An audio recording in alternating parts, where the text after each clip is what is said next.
Machilipatnam beach festival కు శ్రీకారం చుట్టామన్నారు మంత్రి కొల్లు రవీంద్ర. స్పోర్ట్స్ కి సంబంధించి కబడ్డీ పోటీలు అద్భుతంగా జరిగాయన్నారు. దేశంలోని అన్ని రాష్ట్రాల నుంచి కూడా స్పోర్ట్స్ కి సంబంధించిన వారు వచ్చి అద్భుతంగా వారి పర్ఫార్మెన్స్లను మనం చూస్తున్నామన్నారు. సాయంత్రం నుంచి కల్చరల్ ప్రోగ్రామ్స్ మొదలవుతాయని, కల్చరల్ ప్రోగ్రామ్స్ లో సినీ రంగానికి సంబంధించిన వారు కూడా పాల్గొంటారని తెలిపారు. ఫుడ్ అండ్ స్టాల్స్ కూడా ఏర్పాటు చేస్తామని, one of the best event in south India అని చెప్పవచ్చని మంత్రి కొల్లు రవీంద్ర తెలిపారు.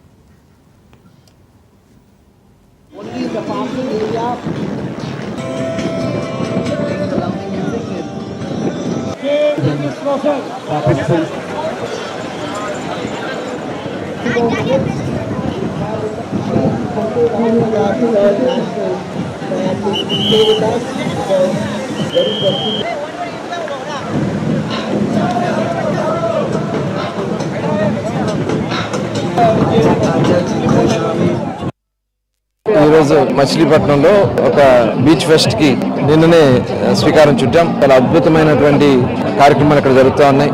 ముఖ్యంగా స్పోర్ట్స్ కి సంబంధించి బీచ్ కబడ్డీ నిన్న చాలా అద్భుతంగా లైట్స్ లో దాదాపు అన్ని రాష్ట్రాల నుంచి వచ్చి వాళ్ళందరూ కూడా పార్టిసిపేట్ చేయడం.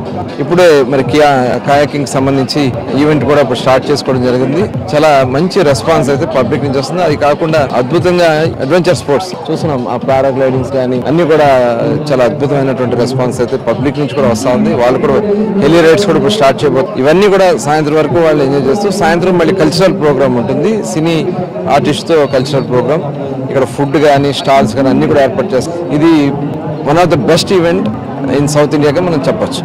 నా పేరు గిరీష్ అండి. నేను విశాఖపట్నం కోచ్.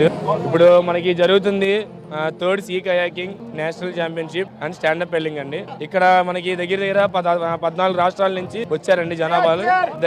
దగ్గర 300 మంది పైగా ఉన్నారు జనాలు. ఇప్పుడు స్టార్ట్ అవుతుంది. ఇప్పుడు మొత్తం చూడండి. ఇప్పుడు ఎలా ఉంటుందంటే మనకి 6వ తారీఖు, 7వ తారీఖు, 8వ తారీఖు 3 రోజులు జరుగుతుందండి. జరిగేది సబ్ జూనియర్ అండి, అండర్ 14 అంటే 14 సంవత్సరం కంటే తక్కువ. ఇప్పుడు వాళ్ళకి జరుగుతుందండి మెయిన్. ఇప్పుడు స్టార్ట్ అయింది. ఇప్పుడు ఇక్కడ నుండి స్టార్ట్ చేస్తే 100 మీటర్లు వెళ్తాం, 100 మీటర్లు వస్తాం. అక్కడ ఫినిష్ పాయింట్ ఉంది. ఆ ఫినిష్ పాయింట్ లో పూర్తి చేస్తే ఫస్ట్ ఓవర్ చేస్తే వాళ్ళే అండి మెయిన్. దీనికి దగ్గర మనకి మెయిన్ కోచెస్ వచ్చి పోలీస్ కోచెస్, మిలిటరీ కోచెస్ ఉన్నామండి ఏపీలో. ఈ బీచ్ ఫెస్టివల్లో 4 రోజులు అంటే నిన్నతో కలుపుకొని ఇంకా 5, 6, 7, 8వ తేదీల్లో బీచ్ ఫెస్టివల్ అనేక యాక్టివిటీస్ ఉన్నాయి. సో అమ్యూజ్మెంట్ పార్క్ ఏర్పాటు చేశాము. దాంతో పాటు మనకు ఫుడ్ అరేనా ఏర్పాటు చేశాము. Everyday cine artist, Jabardasth teams, ప్రముఖ కళాకారుల నుంచి కల్చరల్ ప్రోగ్రామ్స్ కూడా ఏర్పాటు చేశాము. ఇది ఒక వైపు అయితే, ఇంకొక వైపు మనము beach kabaddi, kayaking and canoeing, మళ్ళీ బీచ్ వాలీబాల్ కి కూడా టోర్నమెంట్స్ కూడా జరపబోతున్నాము. దీంట్లో కబడ్డీ మళ్ళీ కయాకింగ్ నేషనల్ లెవెల్ టోర్నమెంట్స్ అయితే, వాలీబాల్ అయితే స్టేట్ లెవెల్ టోర్నమెంట్. దీనికి కూడా నలుమూలల నుంచి కంట్రీలో అన్ని నుక్ అండ్ కార్నర్ నుంచి క్రీడాకారులు అందరూ వచ్చారు. సో ఇది అందరూ కూడాను ఈ 3 రోజులు ప్రజలందరూ కూడా వచ్చి ఈ కార్యక్రమాన్ని తిలకించాలి అని కోరుకుంటున్నాను. Thank you. Third national sea kayaking and standup paddling competition జరుగుతూ ఉంది మసులబ్ ఫెస్టివల్లో. దీంట్లో ఆల్మోస్ట్ 500 వరకు అథ్లీట్స్ అక్రాస్ ఇండియా వచ్చున్నారు, men's and women's. First time దీంట్లో మన ఆంధ్రప్రదేశ్ లో చేస్తున్నాము. దీంట్లో ITBP team, sports authority of India, Indian army, CRPF, దీని నుంచి కూడా మనకి అథ్లీట్స్ వచ్చి ఉన్నారు. ఈ కాంపిటీషన్ 3 days జరుగుతుంది. సో ఇది ఫస్ట్ డే, ఈ రోజు ఫస్ట్ మనం కండక్ట్ చేస్తున్నాం. పిల్లలు age category 14 above, sub junior, junior, senior, masters వరకు ఉంటారు, మెయిల్ ఫీమేల్. ఆల్మోస్ట్ మనకి 17 స్టేట్స్ నుంచి 500. ఇవి ఇప్పటివరకు నా బులెటిన్ అప్డేట్స్ చూస్తూనే ఉండండి రాష్ట్ర న్యూస్.